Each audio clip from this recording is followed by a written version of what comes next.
వెలుగును మరచిన తార. సుదూరమైన ఆకాశగంగలో తేజస్ అనే ఒక చిన్న నక్షత్రం ఉండేది.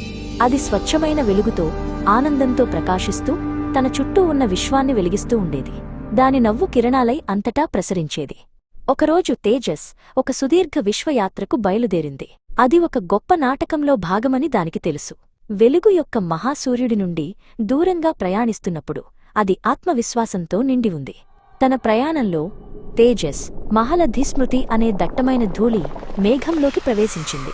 ఆ విశ్వధూళి నెమ్మదిగా దానికి అంటుకోవడం ప్రారంభించింది. దాని వెలుగును కప్పయ్యసాగింది. కొంతకాలానికి తేజస్ పూర్తిగా ధూళితో కప్పబడిపోయింది.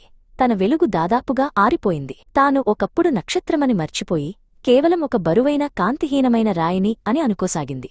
ఆ చీకటిలో తేజస్కు తనలో ఏదో వెలితిగా అనిపించింది. అది ఒంటరిగా చలిగా ఉన్నట్లు భావించింది. ఈ బరువైన చీకటి ఉనికి కంటే వెచ్చదనం కోసం ఇంకేదో కావాలనే ఒక నిశ్శబ్దమైన తీరని కోరిక దాని అంతరంగం నుండి ప్రతిధ్వనించింది. ఆ నిశ్శబ్ద కోరికను మహాసూర్యుడు విన్నాడు. ప్రేమతో ఆ తండ్రి తన జ్ఞానకిరణాన్ని ఆ చీకటి మేఘం గుండా తేజస్ వైపు పంపాడు. ఆ వెలుగు కిరణం తేజస్ను తాకింది. ఆ కిరణం ఒక సందేశాన్ని మోసుకొచ్చింది. ప్రియమైన తేజస్, నీవు రాయివి కాదు. నీవు నా వెలుగు యొక్క బిడ్డవు. నీవు ఒక నక్షత్రానివి. నీ నిజ స్వరూపాన్ని గుర్తుచేసుకో.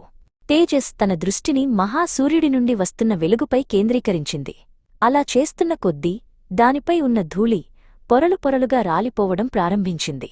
దాని స్వంత వెలుగు మళ్లీ ప్రకాశించడం మొదలైంది. ఇప్పుడు తేజస్ మళ్లీ స్వచ్ఛంగా ప్రకాశవంతంగా మారింది. అది తేలికగా ఆనందంగా భావించింది. తాను కేవలం ఒక శరీరం రాయి కాదని, తాను ఒక ఆత్మ నక్షత్రం అని గుర్తుచేసుకుంది.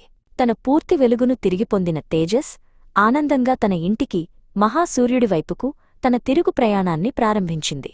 తన వెలుగుతో ఇతర దారితప్పిన నక్షత్రాలకు మార్గాన్ని చూపించడానికి సిద్ధమైంది.